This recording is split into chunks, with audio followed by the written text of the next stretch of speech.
This sermon is entitled Sanctification, a Cleansing by God. Purge me with hyssop and I shall be clean. Wash me and I shall be whiter than snow. Psalms 51 verse 7. This came from King David. He realized, just like a lot of us should realize,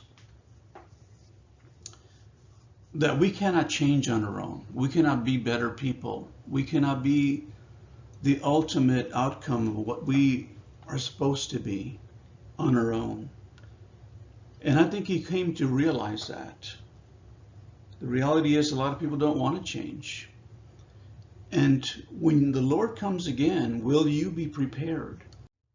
If you look at this verse in Matthew 22, verse 11 through 14, it says, "But when the king came in to meet the guests, he noticed a man who wasn't wearing the proper clothing for a wedding. 'Friend,' he asked, 'how is it that you are here without wedding clothes?' But the man had no reply.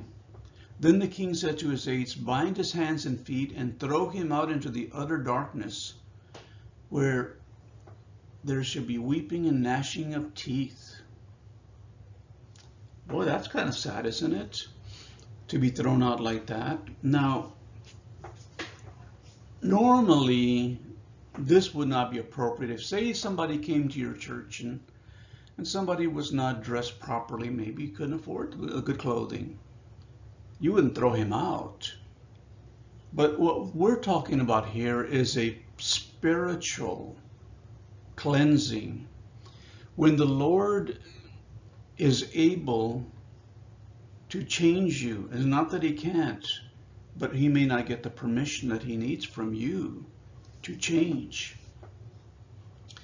Then he's going to have to require a transformation of our lives. And a lot of people don't want to change. And as I said, the last installment of the Sanctification sermon series that I'm doing, very few people want to talk about sanctification. They don't really want to say anything about it because they don't want to make people feel uncomfortable. But you know what? There's going to be a lot of uncomfortable things going on because people need to become the kind of people that the Lord intends to use for his ministry. If you look in Revelations 19, 7 through 9, "Let us be glad and rejoice, and let us give honor to him. For the time has come for the wedding feast of the Lamb, and his bride has prepared herself. She has been given the finest of pure white linen to wear. For the fine linen represents the good deeds of God's people. And the angel said to me, 'Write this, blessed are those who are invited to the wedding feast of the Lamb.'" And he added, "These are true words that come from God." So the thing is, this is a figurative thing when we talk about white linen and being clean and all that. The Lord washes us. He cleans us up. You've got to be a different person, a better person. But you know what? If your preacher, your pastor, your minister is not preaching about being born again and changing, you're probably never going to change. You will remain just as you are. In my secular field of computer science that I've used to support my family with, we noticed that a lot of people hate changes. Before I was a professor for 22 years in college, in the computer science field, I actually work in various capacities in technology. And I noticed that I had to, as an analyst, I had to be sent to a lot of departments to be able to make them explain to people how to use a new software or the new hardware or whatever that was. They didn't want changes. They didn't want to do anything different. They were happy as they were. But when you get people out of their comfort zone, things don't always work out the way they want. They get angry. They get very upset. But yet, the institution, the company, has to become more efficient, more productive. And to do that, they need to change the software, hardware. But this sermon is not about hardware or software. This sermon is more about us as people. I'm changing every day. I can tell you that I feel like that I'm not the person that I was even last year. We are an ongoing process. Being born again requires that the Lord purifies us, and sometimes it's a painful process. And I know that people will not like it, and maybe this is the reason why they don't want to talk about it in church. But what does Jesus say? Except you be born again, you cannot see the kingdom of God. And I know that the Lord wants us to change. He wants us to become better people. Continuing Revelations, though, and I heard how many were marked with the seal of God. 144,000 were sealed from all the tribes of Israel. You're going to have the different people that are going to comment on that verse, and they're going to say, oh, it's only 144,000 people to be saved. No, that number is probably figurative anyway. But these are people that were actually, people that had to die for their faith. And generally they came from Israel. They were Jewish people. But where you and I, or most of us anyway, are concerned about is the following verse.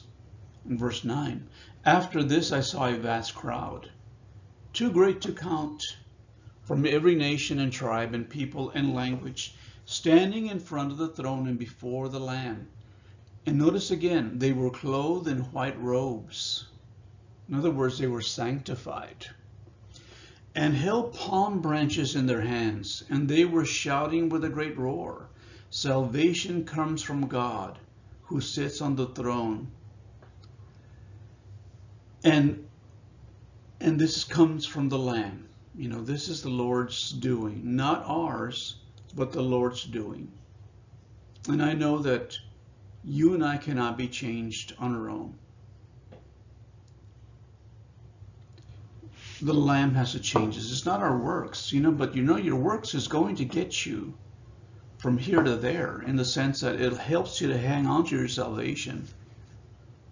The Bible talks about the fact that when we do the good works, the Bible says, work out your salvation. You got to work at this relationship with God. And the way that you do that is by all the good works that you do. But you can't do any good works if you don't have the faith that you need. And so I know that a lot of us may reject the concept of being cleansed by God. Now we're using the term hysop because it actually was used by people in Israel many, many years ago. And it was a way for people to becoming healthier and stronger in so many ways. But they also use it for cleaning up the temple, purifying it, making a much better place, and killing all the different things that were actually keeping people from being in a very wholesome environment. Let's talk a little bit about hyssop.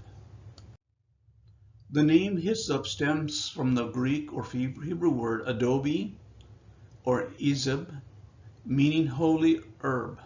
Hyssop was used to cleanse and purify humans both internally and externally, and to wash and polish sacred places.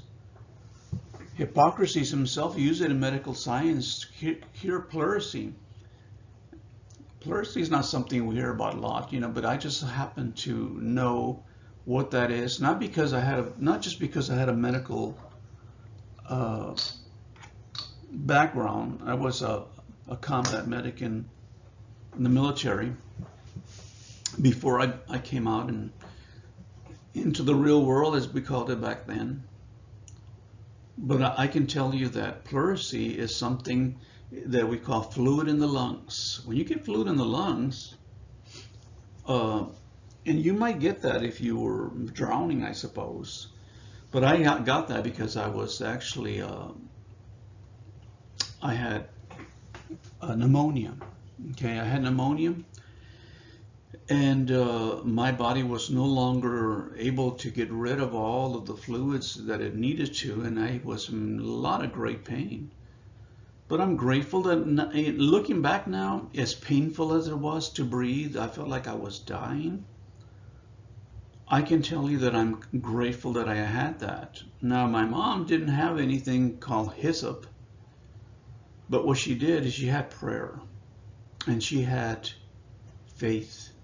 She read her Bible to me as I was laying there on the floor. I couldn't lay on a soft bed because everything hurt. So I laid on the hard floor, and I was just a teenager. And she would pound on my chest. She would try to get all the fluids out. She'd make me throw it all up, and I did. And I got rid of the fluid in my lungs. And she applied all kinds of different things. I mean, I guess when I see her in the next life, I will ask her. But I got well. And hyssop was used back then for this purpose. And I did a lot of research about that. And so when the Lord talks about hyssop, he talks about cleansing you, pretty much as this natural remedy actually did way back in the day. Now, continuing on in the study of the hyssop, and this is something that you and I could probably look into in the future. I know I will, because it turns out that this is something very healthy. So a lot of times when I preach, I talk about not just the spiritual aspects of life, but the actual healthy aspects of life as well, probably because of my own background. The Greeks adopted hyssop, and the physician Dioscorides prescribed the herb in tea for cough, wheezing, and shortness of breath, in plasters and chest rubs, and as an aromatic nasal and chest decongestant, we meant to put there. For at least 2,000 years now, people have bathed and consumed hyssop for relief of arthritis and rheumatism. Everybody gets arthritis as you get older, and heaven knows I'm getting older. My white hair is that way because I am getting older. But you know what? I'm still a lot younger inside. And the Lord will give me a new body in the next life, just as he will for you as well. But it goes on to say that the epistle of Barnabas spoke of it for relief of pain. Plink the elder also was a naturalist and remarked that hyssop was able to help one's mind and sense of taste. So it was used for mental health as well. And I thought, wow, why hadn't I heard about all this? And really, I did some research about this. I was not going to get into a health study here, but it's not a bad idea, is it? But I will actually break this particular message into two different parts because of the fact that you might want to take your time and looking at this. So the first part of this message is going to be more about health, physical health, as we all need. So can you imagine these people were using this plant to get healthy mentally and physically, for pleurisy, as a decongestant, for chest rubs, for all kinds of things, They used it in teas, they used it as ointments, they inhaled it, And I thought, man. And so I started asking about that. I went to medical websites about it. And you know what the medical science people say? Yeah, people say it works, but we've never done any studies on it, so you really cannot vouch for it. Therefore, we will not,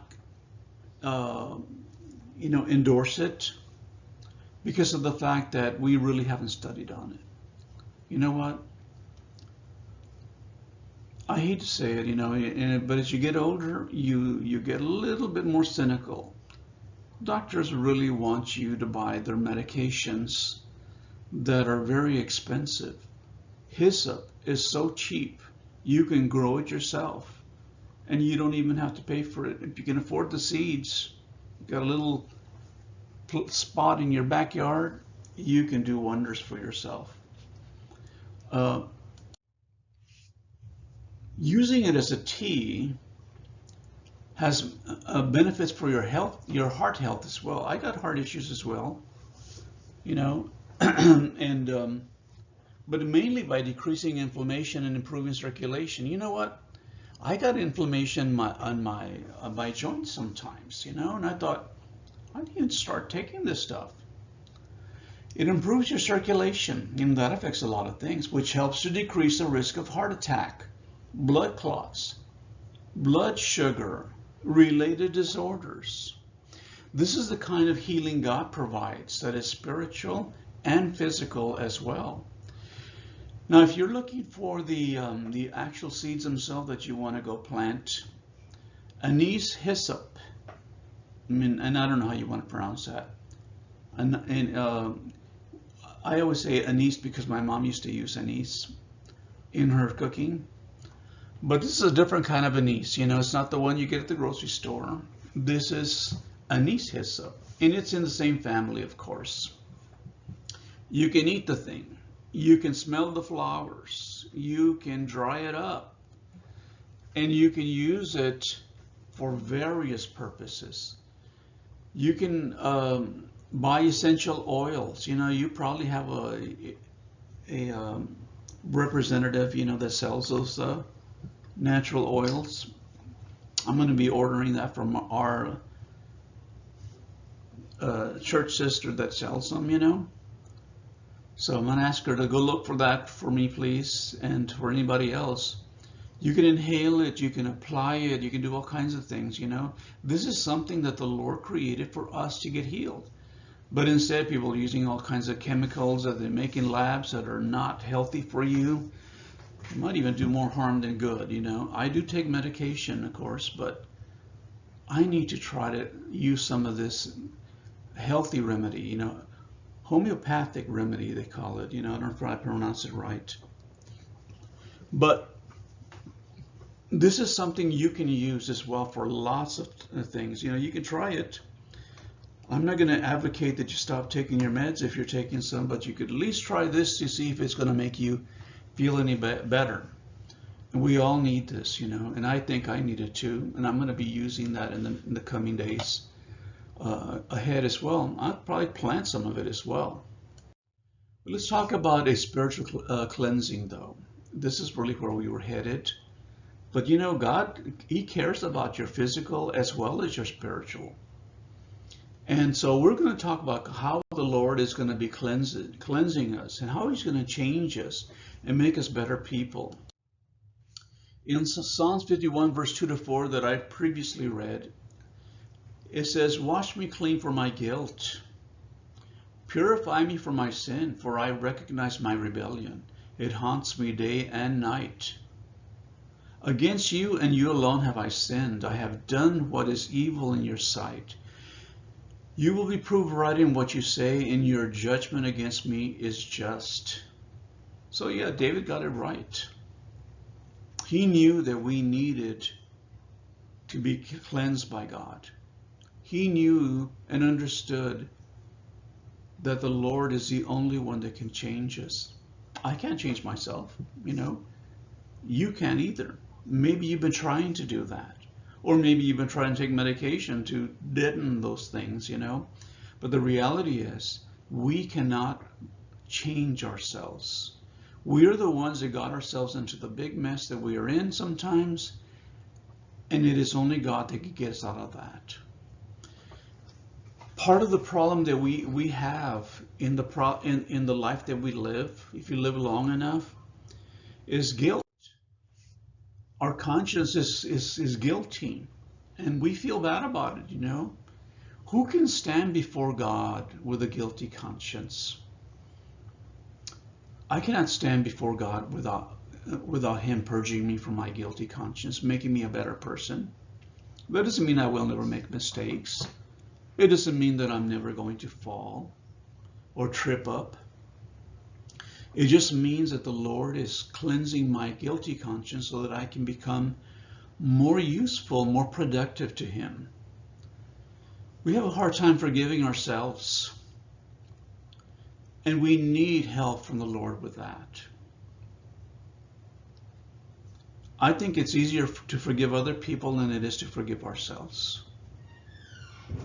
When we sin against ourselves or others, God takes it personally, and that's the reason why David said, unto you alone have I sinned, O Lord. And so he says, purge me from my guilt. And when you sin against God's creation, it might be other people as well. We sin against the creator of all things, of all people.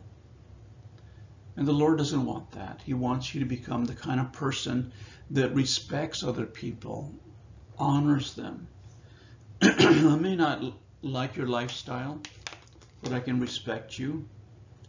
And I can hope that some way I can lead you in the right direction if you're not living the proper life.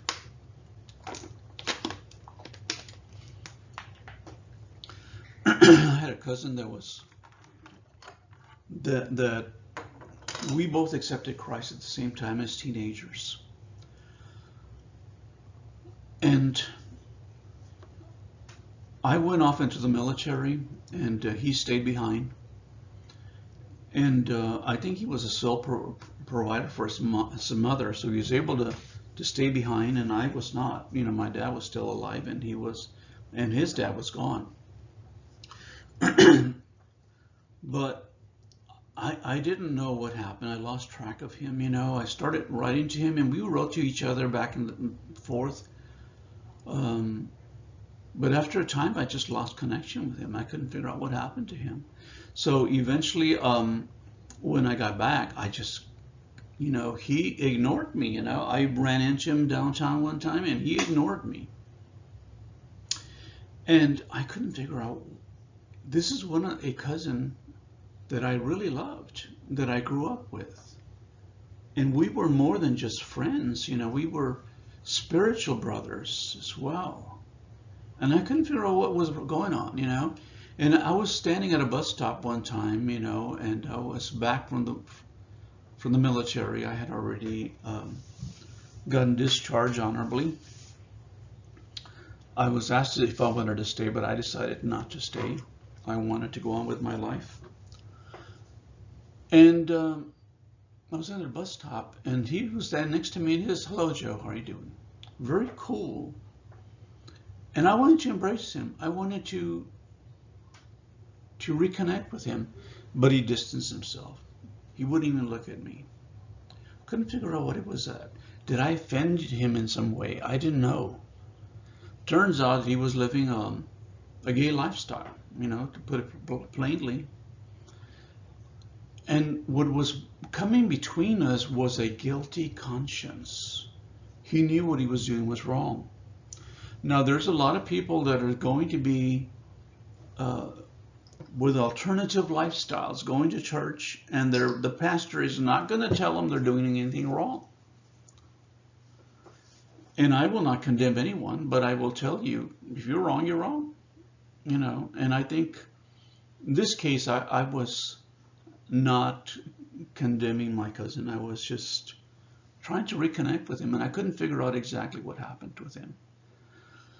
So we lost touch again, and I found out from my family that they had heard about him getting into this alternative lifestyle, as we will call it today, which is a politically correct thing, I suppose. And he was dealing with this guilty conscience, you know. And my wife and I got married, you know. We had wanted him to be part of our wedding.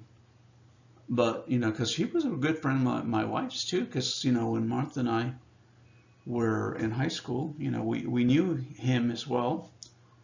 And she thought of him as the brother she never had growing up. So it was very painful for us. So we lost touch with him, and we got married and the whole bit. And one day we got to find out that he was in the hospital, that he was dying from AIDS. And I was like stunned, you know. I guess I should not have been, because, you know, people were dying from AIDS left and right back then, you know, when we first got married. And we went to see him at the hospital. He completely was very weak, you know, and we prayed over him. We asked for the Lord to cleanse his guilt, to forgive him for whatever it is he had done, to cleanse him and make him be born again. His demeanor completely changed. The Lord lifted the guilt from his conscience. And I told him, you know, there's nothing that you did that God cannot forgive. You made mistakes, but that doesn't mean that you have to be condemned for them for eternity. So I prayed for his salvation again. And the Lord wants that. He wants an opportunity to purify.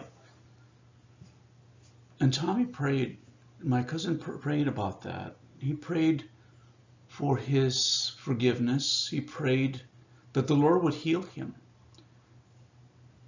And back then, I don't think anybody knew how to heal it from that disease. So the reality is, he did not get healed, but he died in the Lord. And I have the utmost confidence that I will see him on the other side. He made some mistakes, and his life ended a lot sooner than it should have. He was still a young man. But you know what? It's not how you start off that matters. It's how you end up. And he ended up in the arms of the Lord when he died. And I'm so happy for that. So what I'm getting to is this. The Lord can purify us. Maybe you've done some crazy things too. And just because you have not lived an alternative lifestyle, you've probably done all kinds of things that you can regret. I know I have. And I have asked the Lord for forgiveness, and I know he has forgiven me. And for that, I'm eternally grateful. The Lord uses spiritual hyssop to cleanse us for the purpose of purifying us. Now, the term purify has been used numerous times in Scripture. And it comes from the word hagios, which is Greek, of course, to make holy or to consecrate, mentally, or to venerate, hallow, be holy, sanctify. Strong's Talking Greek and Hebrew Dictionary. So we will be talking more about different verses about this regarding this study here. And I will tell you that, yes, the Lord can still heal us, you know, but spiritually, because you can have a wounded soul. So that's the next part of the message here. Cleansing through healing. Yes, the Lord can heal you physically, but we don't know what God's will is. I certainly cannot tell you what that is. But I know the Lord loves us enough that if he wants to, he can heal us. And I trust in the Lord with all my heart. And I have been healed physically. I'll tell you a short story about that. A lot of people don't like my short story because they tend to be a little bit long. But I believe the Lord is teaching me a lot of things as we go through life. I had you know, all kinds of illnesses that when I came back from the war. I was sprayed with Agent Orange. You might have heard about that. And I got, for a time there, I got very, very ill, you know. And I went to my private doctor. The Veterans Administration also takes care of me. But I went to my private doctor. He saw me right away. And he said, "You got a lot of bad things going on. Your chest is a mess. You have a mass on your chest," he said. He said, I don't know, we need to hospitalize you. I said, let me go to get a second opinion if you don't mind. And I got it from the VA. They found it too. Oh, this is a terrible mess. This is a terrible mess. They said, they got this mass all over your chest, and we believe it's the Agent Orange creeping up on you, you know. And the way you're going, you're probably going to die shortly.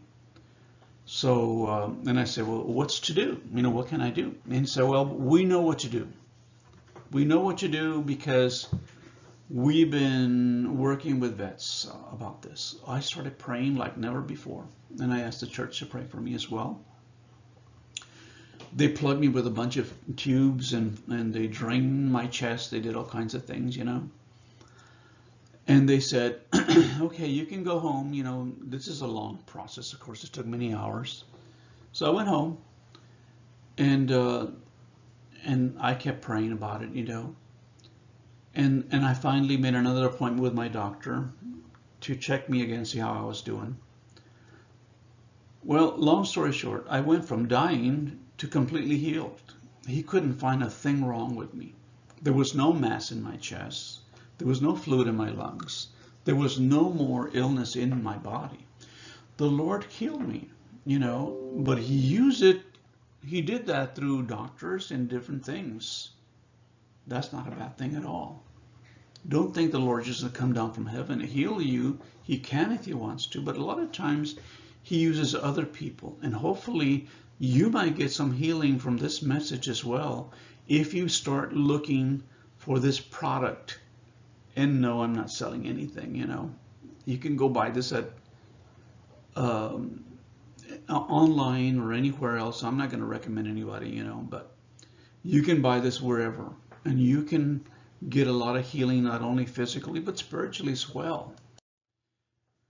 So the Lord can heal us. In Psalms 41 verse 4 says, Lord, I prayed, have mercy on me, heal me, for I have sinned against you. There's David continuing to pray for healing. Spiritual healing. 1 Peter 2:24 says, he himself bore our sins in his body on the tree, that we might die to sin and to live righteousness. By his wounds you have been healed. And so the last part, it says, Psalms 30 verse 2, O Lord, my God, I cried to you for help and you have healed me. And that's me talking there too. He healed me. Healed me when I had pneumonia as a young man. He healed me from the Agent Orange thing, you know. And heaven knows what else, you know. And I'm here by the grace of God because I'm still an instrument for him. I'm still working for him. And I will do that until I die, you know. I don't plan to retire. I think that the Lord will be the one that retires me, and I will be good with that as well. So when we talk about healing here, it could be spiritual and physical as well. So that's why we turn to the Lord for that. And I have anointed a lot of folks through my time for healing, but sometimes people don't really give a lot of credence to that. But the purpose for hysop is for healing. When a person lives the life of a sinner, he will have a damaged soul or spirit, and that leaves him in a weakened condition. The offer of healing is extended to true believers, but we must be willing to accept it. Nobody's going to impose things on you that you're not interested in. The Lord can heal us. He can make us better people. But you've got to be able to accept that. You've got to be willing to change. and because we are still human, even when we are saved and born again, we will still make mistakes. And so we need constant healing. But you know what? If you're living a life as a sinner, your life can be destroyed. And the Lord will condemn you. Because when you come before the God and you don't have the proper garment, that He has given you, provided you, dressed you in. This garment that is clean of any illness or disease or sin. He clothes you in white linen. He embraces you as you come into His kingdom. But you know what? If you're not with a proper attire, you will be condemned and thrown out. And a lot of people don't realize that. They live their life as if they have eternity. One of the advantages of getting older, as I am, we know how we can get sick and weak. It's not about our strength anymore. It's about the strength of God in us. I can do all things through Christ who strengthens me. And the accomplishments that I have in this life are due to Him being my strength and Redeemer in all things. The next part of it that I want to continue with and probably close with in this segment is cleansing of our wounds. And a lot of us have been wounded. I have been wounded. I have post-traumatic stress, but I'm dealing with it. And sometimes I deal with depression and things. But the Lord has been healing me little by little. Psalms 147 verse 3 says, He heals those who have a broken heart. He heals their sorrows. Did you know you can die from a broken heart? I've seen a lot of people, and I heard a lot of instances where a husband or wife passes away, and shortly after, the other spouse dies too. I think a lot of it might be because they have a broken heart. And I believe that a lot of times that we don't realize that a broken heart is something that can damage us. And this is what I call the post-traumatic stress. And I believe the Lord is little by little has been healing me, making me a better person. This is something that I'm grateful about. And I know that He removes the sorrow from my life. And the more involved I become in His ministry, the more and more I feel that He is binding me up. He said He bruises, but He binds up. Did you know the Lord can wound you as well? If He's not happy with you, He'll wound you. He says He wounds, but He makes His hands make whole. He can make you a better person. Again, as I said, maybe my researching that I like to do quite often digs up a lot of other things. There's something called a broken heart that probably a lot of people don't realize. The broken heart syndrome, according to a lot of, in this case, it's the Cleveland Clinic. A broken heart syndrome triggers a surge of stress hormones. And these hormones can put you in short-term heart failure, which can be life-threatening. Strong negative emotions like depression, anger, and fear have been linked to heart disease. See, you can start popping pills and getting all kinds of different medications, but if you don't get to the source of your problem, you're never going to get better. So in this case, I would tell you that the good Lord has seen to it that we are connected physically and spiritually. Okay, so the broken heart syndrome that we have has a lot of stress hormones in there that threatens our life. And this is the reason why we need to get healed as well. Not just physically, but spiritually as well. And I think a lot of people are like that. I mean, you can go to psychiatrists, you can go to mental health people. They can do just so much. But you got to realize that the Lord is waiting on you to heal you, to make you a better person, to be your strength and Redeemer in all things. And the same Lord that is healing me throughout my life can heal you as well. So I'll close with this message today and pick it up later. And I will ask that you and pray that you will be confident in the Lord, that He can heal you, make you a better person. And do that before it's too late. None of us know how much time we have in this life. But the time that He gives us is the time that we choose, or should choose, to give ourselves to God. May the Lord richly bless you and keep you in the hollow of His hand. Amen.